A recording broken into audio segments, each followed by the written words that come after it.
Во моментот, состојбата, значи со официјално завршените резултати земени примероци на вода во понеделникот, вчерашните резултати, вчера излегоа во четврток на 23-ти, значи водата е бактериолошки неисправна и има отсуство на резидуален хлор.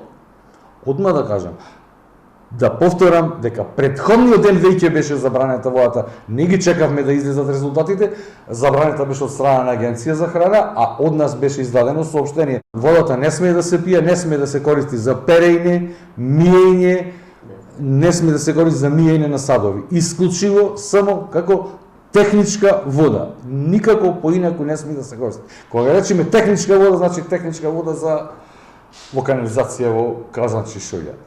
Па скупуваме вода за пиење, нормално флаширана, преваруваме вода и така според препораките кои ги добивме. Мислите брзо ќе се реши ова?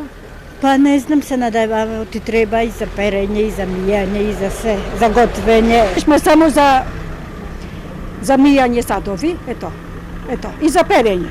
Машина се знае нормално.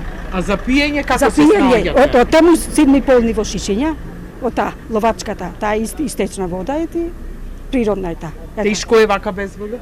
Тешко е, тешко. Кога ми сега во овај случај, со туристи, со ова, со нас, со се.